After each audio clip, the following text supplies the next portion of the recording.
Hoy es 1 de junio y estamos con María Sol Barón y Camila Ordóñez, quienes se hicieron la curaduría de Rojo y Más Rojo. Vamos a hablar de ese proyecto y también nos acompaña Iván Ordóñez, editor de Privado, quien va a tener alguna participación en esto, también tiene unas preguntas específicas sobre ese proceso. Y para empezar, yo quisiera que nos comentaran un poco acerca del interés que tuvieron inicialmente en el taller Cuatro Rojo, por qué en ese taller, que tiene que ver como con esas búsquedas que hay ahora o procesos de archivo en el cual se traen algunos procesos que tienen que ver como con lo político, con los procesos de circulación, con guardar memoria de proyectos artísticos que están de pronto muy dispersas. No sé, como contar un poquito para la gente que no lo conoce muy bien qué es el taller Cuatro Rojo, y si quieren luego seguimos con unas preguntas sobre el proceso que estamos viendo. Vale. Hace casi 2 años nos invitaron a un coloquio público para que contáramos un poco el proceso de investigación que ya estábamos adelantando sobre el taller Cuatro Rojo, y pues fue un espacio en el que pudimos contar desde algunas de las relaciones afectivas que teníamos con el taller Cuatro Rojo, y contar pues parte de la investigación, más de las anécdotas, de los accidentes y de las dificultades que teníamos para hablar de un colectivo de los años 70 que prácticamente no tenía documentos en el sentido de manifiestos. Entonces pues básicamente estábamos a la búsqueda de materiales, de dialogar con los miembros del taller Cuatro Rojo, y a partir de eso teníamos que elaborar nuestras hipótesis de investigación, pero pues era realmente como difícil lograr, ¿no?, como lanzar definiciones sobre qué fue el taller. O creo que todavía incluso no es algo que está, ¿no?, que está construyéndose, y creo que no va a haber un momento en que podamos construir una verdad, ¿no?, además porque son varios los miembros, varios los relatos sobre eso.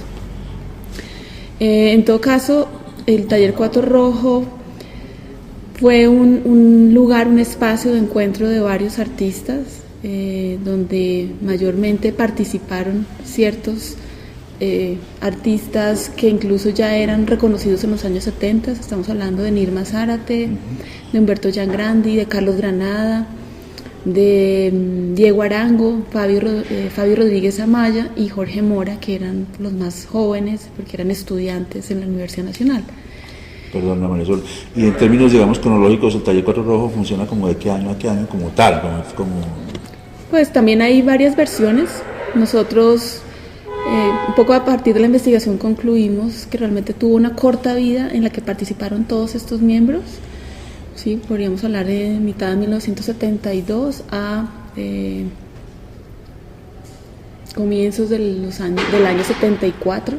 ¿Sí? Y ya aparecen diferencias, se dividen, pero pues también, así como antes trabajaban colectivamente, también cuando aparece la ruptura, a partir de su participación en la alternativa, pues van a seguir trabajando colectivamente, pero ya no todo ese conjunto, ¿sí?, de artistas. Entonces es más o menos esas fechas, pero pues hay artistas que se conocen desde los 60, ¿no? Muchos de ellos eran colegas, sí, participaban de eventos artísticos, bueno, compartían espacios como espacios académicos,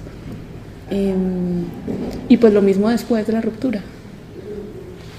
Ellos rompen después de que se separan, después de que tienen un proceso de trabajar con la revista Alternativa, ¿no?, que es del año 74, y empiezan a trabajar cada uno por su cuenta, o sea. No, siguen trabajando por parejas o por grupos. Ya. Sí. Entonces, pues hace también 3 años que nos invitaron a investigar para la primera Trienal de Chile, para una curaduría de Gabriel Pelufo que se llamó Arte Latinoamérica, Estados de Sitio, donde el curador uruguayo quería reunir a varios colectivos, y una de nuestras tareas era precisamente ubicar obras, ¿no?, digamos, más allá de los relatos, de contar la historia, pues precisamente para una curaduría necesitamos buscar materiales. Y pues con Camilo en ese momento logramos encontrar algunos trabajos a partir también de archivos personales, y nos parecía que era importante que eso no solamente se quedara para ese proyecto, esa exposición en Chile, sino que también pudiéramos presentarlo acá en Colombia, que nos parecía vital, que había todavía demasiados, como que el taller Cuatro Rojo era un mito y había, ¿no?, como una idea de que había sido una cosa importante que se había extendido por fuera del campo del arte, pero los relatos hasta ese momento pues no daban cuenta de eso, sí lo mencionaban pero no nos mostraban cómo exactamente había sucedido eso. Entonces eso fue también como la motivación para pensar dónde se podía presentar una exposición de esas, ¿sí? Donde también por supuesto pudiéramos, pues nos permitieran en una institución presentarlo y pues por supuesto también pues pudiéramos trabajar con las comodidades, ¿no?, posibles, y pues por eso fue la exposición acá. Ya ahí tocas un punto como muy interesante que es, bueno, hay que decir también que la exposición está en la Fundación Albalzate de Avendaño, que ha sido también como objeto de muchas discusiones en la esfera pública, en el medio local, ¿cierto? Y además obviamente es una institución que también en su misión original tiene que ver con la guardar la cultura política, ¿no? Y por otro lado, dentro de los textos que ustedes proponen de sala, hay uno que me llamó especialmente la atención, es básicamente más que el texto, es como el término que utiliza, que es crítica institucional, un poco como para referirse, ustedes que me comentaran como a qué se refieren, por qué trajeron ese texto allí, si ustedes creen que tiene que ver como con crítica institucional en el sentido que se entiende convencionalmente, o es una crítica institucional hacia el museo, hacia el Estado, no sé. Yo creo que se refiere a ambas cosas. Por un lado, como que, volviendo sobre las preguntas anteriores, nosotros terminamos tratando de organizar una genealogía del Taller Cuatro Rojo, ¿no? Porque el Taller Cuatro Rojo, como que a la larga, como grupo, como autor colectivo, sí pueden ser esos 2 años que encontramos en la investigación, pero alrededor hay una expansión temporal importante. Entonces terminamos hablando de una genealogía, y dentro de esa genealogía, en las prácticas individuales de algunos de los miembros, como en las prácticas colectivas, encontramos que había una necesidad muy fuerte de elaborar proyectos de contrainformación, y esos proyectos de contrainformación básicamente eran elaborados a partir de apropiación de imágenes y titulares e información de prensa o oficial que se reorganizaba para generar contrasentido. Entonces, si uno revisa parte del trabajo de personas que están circundando el Taller Cuatro Rojo en instituciones estatales como el DANE, pues allí se generan unas publicaciones que buscan ser antagónicas con el Estado, siendo publicadas desde el Estado. Entonces ahí hay como una crítica institucional importante que se va a hacer patente también en los carteles del Taller Cuatro Rojo, en la forma en que se componen esos carteles. Y al mismo tiempo, en algún momento, específicamente en el año 72, hemos considerado con María Sol que tiene mucho que ver con el contacto que el taller tiene con los encuentros de plástica de La Habana. Ellos deciden como hacerse un poco al margen de los campos convencionales del arte y empezar a buscar otros espacios de circulación que tienen que ver más directamente con un activismo social. Entonces también habría un poco de crítica a la institución del arte allí, al sistema de salones, bienales, con el que el campo colombiano había estado funcionando hasta aquel entonces, y pues hay algún momento, específicamente en el 72, en el que deciden no participar más en esos eventos, y más bien señalar cómo en esos eventos el artista es instrumentalizado por el sistema institucional del arte. Y otra cosa, pues para poder seguir, tiene que ver con el contexto de este tipo de investigaciones como de archivo. Yo me acuerdo que una vez hablando con Miguel López, que está en un Reconstruccionismo del Sur, él hablaba o escribía, no me acuerdo muy bien, que muchas de las, digamos, de los objetivos o del ánimo de coger un archivo, de investigarlo y también de ver cómo se expone, era más que museificar o ¿no? meterlo dentro de un cubo blanco, era también activar o reactivar su potencial crítico, ¿no? Entonces, en ese sentido, ¿ustedes qué han pensado en relación con esta muestra? ¿Hacia qué camino se pueden enfocar o reactivar esas críticas que tenía el taller o esa crítica institucional que tenía el taller Cuatro Rojos según lo que ustedes piensan, si se activa o si simplemente se disponen entre las salas de la Santiago Bernal. Pues ahora Jaime preguntaba sobre las motivaciones, me llevaron a trabajar sobre el taller y yo creo que hay una motivación muy sencilla de la que igual hay que hablar y es que esas imágenes son supremamente seductoras, ¿no? Y hay como 7, 8 imágenes que uno se le atraviesan en algún momento estudiando arte o cuando revisa el arte colombiano y son supremamente seductoras y poderosas. Y yo siento personalmente que buena parte como que del poder que tienen esas imágenes es que señalan una historia no oficial, ¿sí? Y como que las fuentes de esa historia no oficial no aparecen como por ningún lado, ¿sí? Y cuando uno indaga en productores como los del Taller Cuatro Rojo, pues tampoco aparece ese archivo. Entonces, pues María Sol precisamente hace 2 años escribió un artículo donde hablaba de ese archivo inexistente del Taller Cuatro Rojo, y un poco nosotros nos dimos a la tarea de organizar ese archivo que no había sido organizado, o elaborarlo más bien, ¿sí? Para precisamente señalar esas fuentes, ¿no? Esas fuentes de esa historia no oficial que el Taller Cuatro Rojo, digamos, en tiempo directo se encargó de citar y poner en acción. Entonces ahí creo que también esa es una de las motivaciones, y creo que también pues parte de lo que el Taller Cuatro Rojo hizo y que ahora es visible a través de ese archivo, porque antes no estaba, digamos, asequible, ¿sí? Porque lo está a través de la exposición y a través del catálogo que está en proceso de edición. Pues tiene muchísimo que ver con la contemporaneidad de la nación colombiana. Entonces, pues es una forma también de generar unas fuentes ahí para revisar cómo los problemas contemporáneos se señalaron o se activaron hace 40 años. ¿Sí? Yo quería añadir a eso que tocase nuestra propuesta curatorial, pues también nosotros como que nos planteamos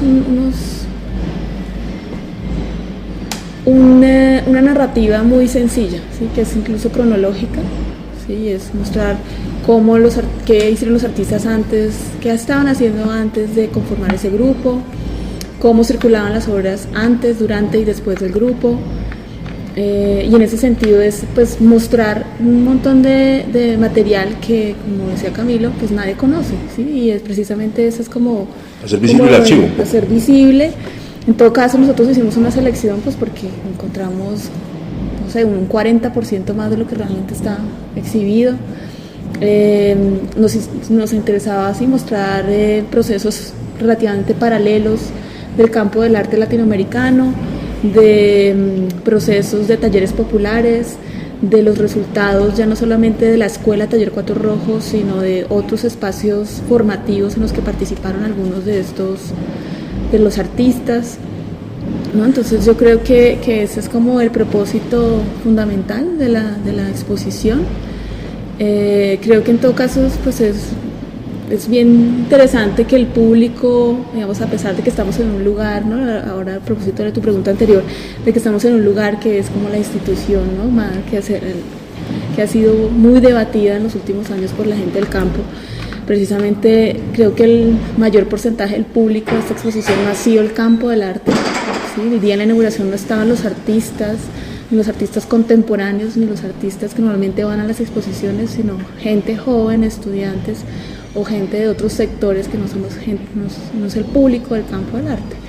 Y yo creo que pues eso también era uno de nuestros objetivos, ¿no? Como que esto no es una exposición exclusivamente para los artistas y estudiantes de arte, y que precisamente nos interesa que la gente vea cómo en algún momento, ¿no? Estos campos que por las radicalizaciones políticas se han como distanciado, ¿no? El campo del arte y el campo, ¿sí? de acción social, político, pues como que se vea, ¿no?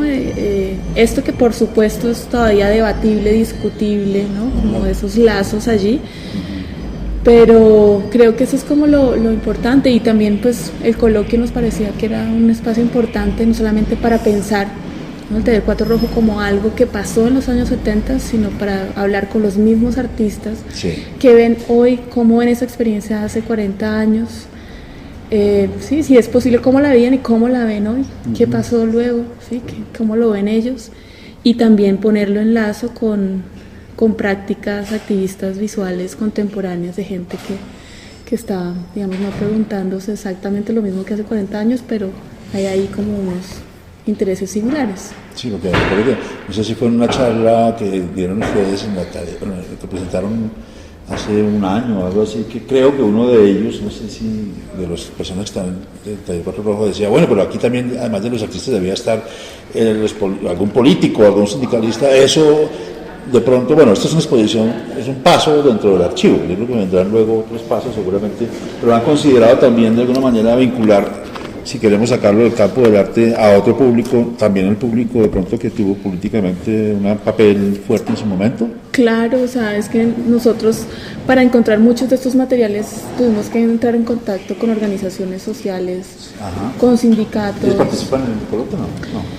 Ellos van a estar de público y ellos estaban muy de cerca, ¿sí? Lo que pasa es que en todo caso para hacer, o sea, quisiéramos hacer un coloquio de 5 o 6 encuentros, pero es imposible. Pero sí, los del Instituto Nacional Sindical pues fueron como colaboradores fundamentales. Pues hay ciertas organizaciones que sí no tenemos mucho contacto con ellas, pues también por las mismas condiciones. En todo caso no es sencillo, no es sencillo entrar a esos sectores. Además, como que, pues sí, hicimos esta especie de genealogía, cronología, clasificación, sistematización de materiales, pero como que había dos preguntas que nos acosaban en la investigación. Era cuál era como el origen de las fuentes visuales de los trabajos que íbamos clasificando, cómo esas fuentes visuales pues aportaban una información, una historia que daba cuenta del parámetro de acción de esas imágenes. Y la otra pregunta tenía que ver con los campos de circulación, ¿no? Porque en la historiografía existente pues se habla del taller en términos artísticos, se menciona su acompañamiento a movimientos sociales, etc., pero poco se aborda allí. Entonces como que sí nos preguntábamos dónde circuló. Sabemos que circuló en el campo del arte, en cuáles lugares, cuáles obras circularon, en qué bienales, en qué exposiciones, y más allá de eso, sí es cierto que estuvieron, porque lo es según los testimonios, cerca movimientos y acciones de movimientos sociales y políticos, pues cómo circularon esas imágenes. Sí. Y eso, como lo decía Marisol, pues fue lo que nos llevó a establecer un contacto con movimientos sindicales y sociales, y pues la gran sorpresa fue que ejemplares de los carteles llevaban colgados allá 40 años, que en la memoria de los activistas pensionados y activos estaban perfectamente vigentes algunas de las imágenes, que las podían describir con facilidad, que hablaban de ellas en términos visuales y en términos de contenido. Entonces como que sí ha habido una cercanía muy especial para la pregunta que nos planteábamos, y muy seguramente salgan pues más cosas de ahí más adelante. Yo quería preguntar un poco como respecto a la noción de historia. Pues ustedes han estado hablando como tanto de historia como específicamente para esta exposición, que han hecho un trabajo de cronología, de genealogía, pero digamos enfocándonos un poco como en el asunto de la historia del arte, y ustedes como historiadores, me parecería interesante como que ampliaran un poco más como desde dónde entienden como el concepto de historia, la noción de historia, las prácticas historiográficas, y la pusieran como un poco como en perspectiva también como dentro de, más allá de la exposición, más como colectivo que está interesado pues en la historia del arte colombiano. Pues nosotros nos hemos ido acercando a la historia en la práctica, también desde la academia como profesores y los estudios un poco, y nos ha empezado a interesar mucho la curaduría en tiempo para acá, porque consideramos que en la curaduría como que es el espacio donde desde la museografía uno puede elaborar una práctica artística, ¿sí? Y en ese orden de ideas pensamos la curaduría mucho en términos de hipertexto, ¿sí? Entonces yo pensaría que esa es como una buena definición para lo que hemos venido proponiendo, ¿no? Como pensar la historia como un relato hipertextual, ¿sí? Es un poco lo que hemos ido encontrando. Y otra cosa que pienso es, se ven muchos Me sorprende que, ya hablando en términos de lo que son la muestra que está acá, me sorprende mucho como el buen estado que tienen casi todas las, ¿no? O sea, hay mucho material que ustedes trajeron acá a esta muestra que curaron, y también de alguna manera me pregunto si hay también material fotográfico de pronto de dónde circulaban estas imágenes, por ejemplo en la calle. Ustedes tienen algunas que están allí puestas como en los muros, ¿cierto? Pero la mayoría de estas imágenes que están viendo acá circulaban en manifestaciones, en momentos políticos fuertes. ¿Cómo era el espacio de circulación de estas imágenes? Pues es súper difícil como definir puntualmente esa circulación. Lo hemos logrado reconstruir a partir de algunos archivos fotográficos de los mismos artistas.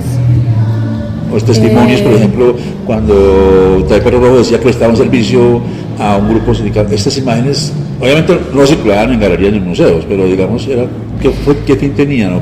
No, bueno, también hay que entender que hay un montón de materiales que tienen distintas funciones y formas de circulación, ¿no? Porque pues están, digamos, los clásicos del Taller Cuatro Rojo, que son grabados, que circularon dentro del campo del arte, y es el momento en que se están ya como conformando como grupo y tomando como unas decisiones sobre cómo van a actuar, ¿sí?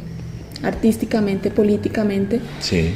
Pero fíjate que incluso muchos de esos trabajos, que son los más conocidos, como las de las vietnamitas, son los que encontramos en los sindicatos. ¿Sí? y están hoy día en los están sindicatos. Ahí, sí. Hay otros trabajos que ya no se comprenden tanto como obras de arte, sino como materiales para difusión de eventos, ¿no? De movimientos, de organizaciones, por ejemplo, del Comité de Solidaridad por Presos Políticos, que sí tienen una funcionalidad incluso, digamos, inmediata, ¿sí? Que incluso es toda una sorpresa que todavía existan, porque eran para un momento específico. Sí, claro. Ya, pero fíjate que es curioso que en el comité existen todavía esos afiches de Taller Cuatro Rojo, están colgados ahí también, desde hace 40 años, desde que se creó el comité.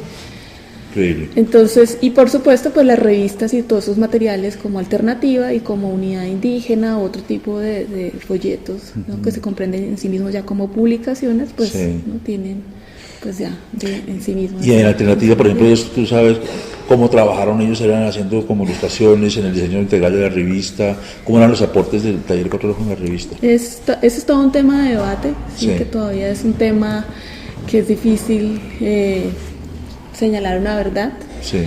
Están las versiones de los artistas, están lo que dicen los créditos de las revistas, lo que dice Enrique Santos, y precisamente ahí como es el punto de discusión y de explosión del taller, pues ahí, ¿no? O sea, es súper complejo, pero sí es claro que trabajaron especialmente en carátulas, contracarátulas, en algunos de los afiches de circulación del taller. Y eran cosas, perdóname eso, de que la revista, por ejemplo, el director les encargaba, o ellos hacían, no se sabe. Ese es el debate. Ya. Sí, de hecho, ahora que tú hablas de prestación de servicios, tiene que ver con eso el debate. Sí. Yo, pues mirando esta genealogía, como le hemos llamado, yo diría que si hay como una categoría que atraviesa todos los momentos, es como la difusión. La difusión, ¿no? El interés por la difusión. Entonces, si uno piensa ese primer momento en que Nirma Arango y Diego Zárate, en que Nirma Zárate y Diego Arango arrancaron a trabajar en serigrafía, pues ellos prestan unos servicios para unas instituciones culturales bajo un fin de difusión, ¿sí?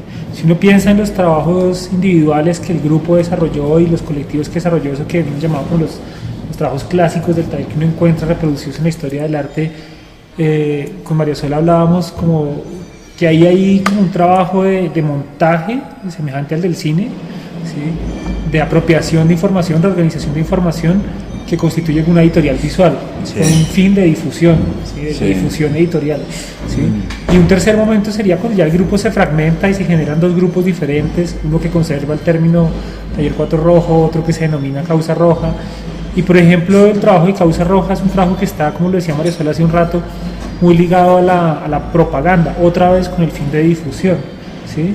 Y entonces como que esa categoría está en los tres, de cierta manera como que el sentido de la editorial visual pensamos que está ahí, que en algunos casos llega a constituir iconografías de las cuales los movimientos sociales se apropian, porque pues, por ejemplo, María Sol mencionaba ahorita los carteles elaborados para el Comité de Solidaridad con los presos políticos, y ahí sentimos que hay una configuración de iconografías con las que el comité después trabaja, apropia, relabora, reedita, ¿sí? Entonces como que se constituye como una matriz de fuentes visuales que permite pensar como en términos de estudios visuales y de sociología de la imagen, cómo se constituyen contenidos a través de la imagen, ¿sí?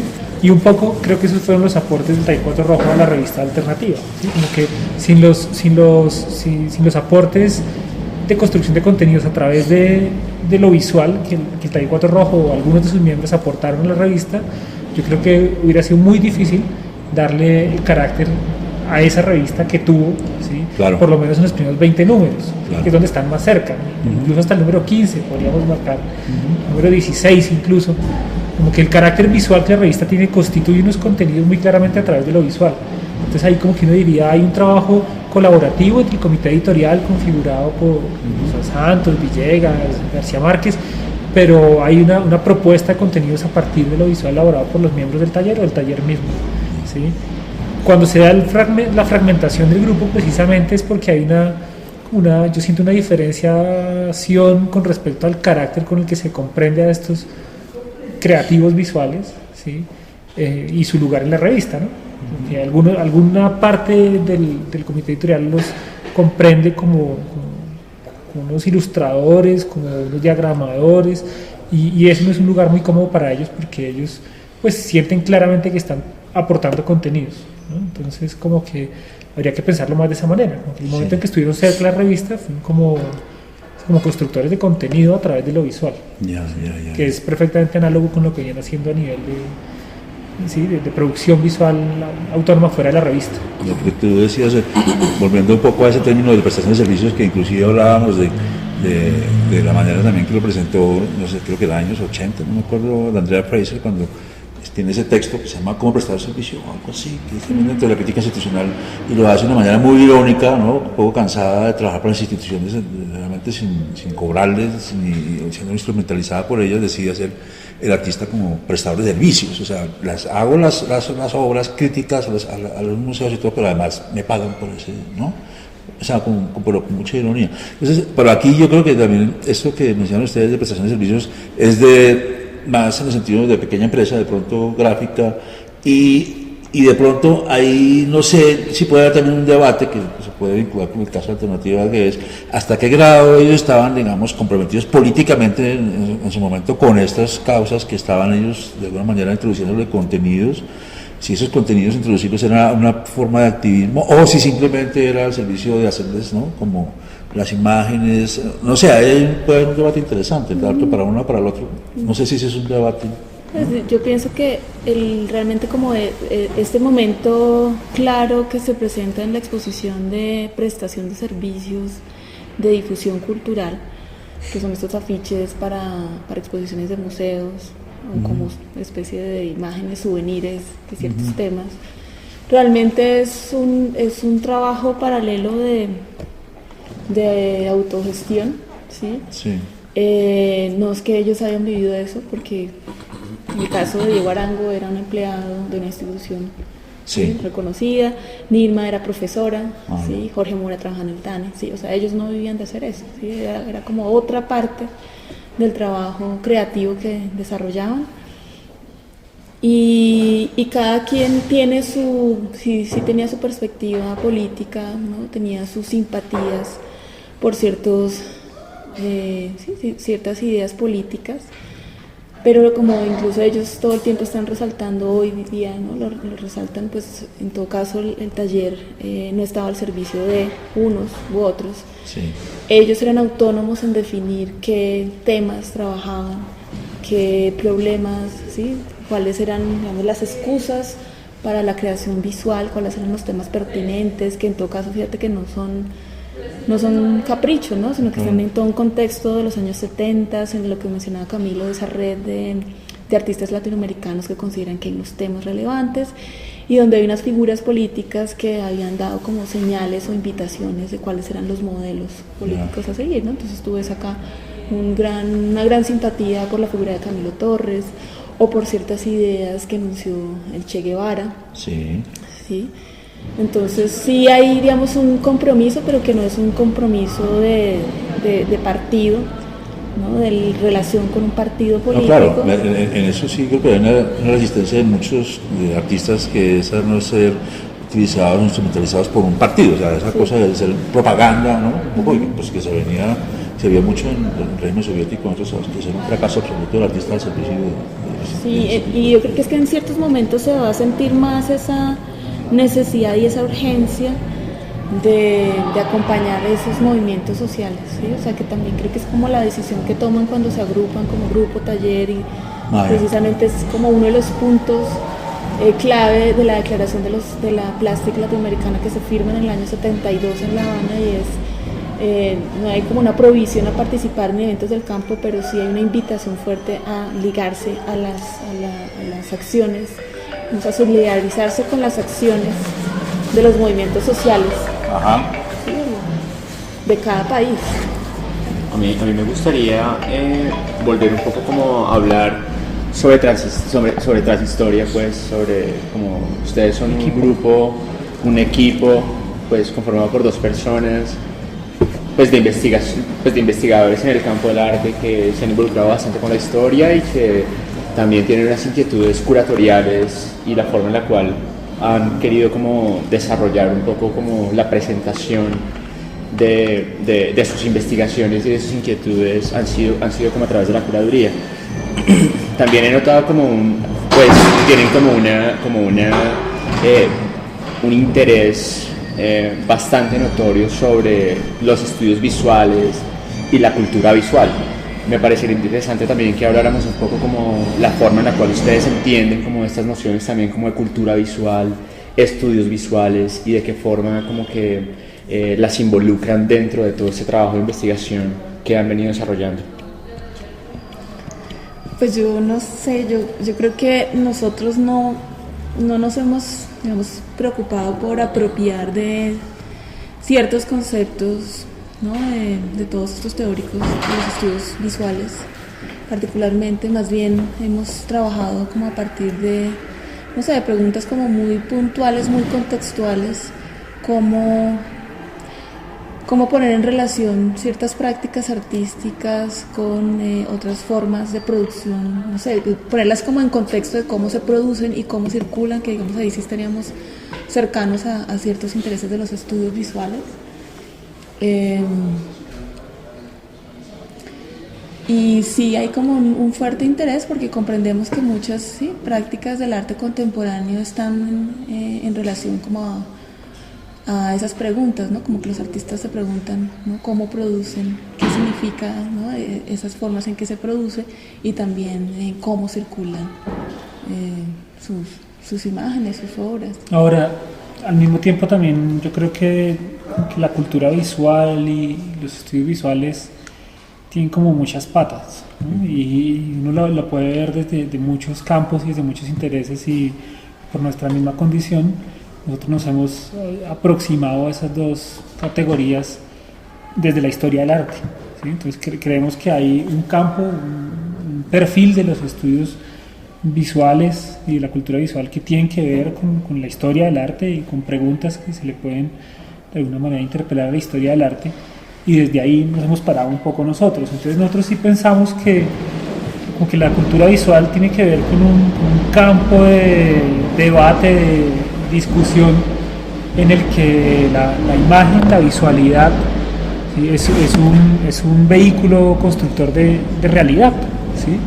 Y ahí creo que, no sé, estaríamos más cercanos a Silvia Rivera pensando que como mientras que las palabras ocultan, las imágenes a veces están construyendo realidad, y desde ahí lo tomamos, ¿sí? Que nuestro punto de partida termina siendo cosas que están ancladas a la historia del arte, y desde ahí procuramos abrirnos a otros elementos que lindan con el campo de interés de los estudios visuales.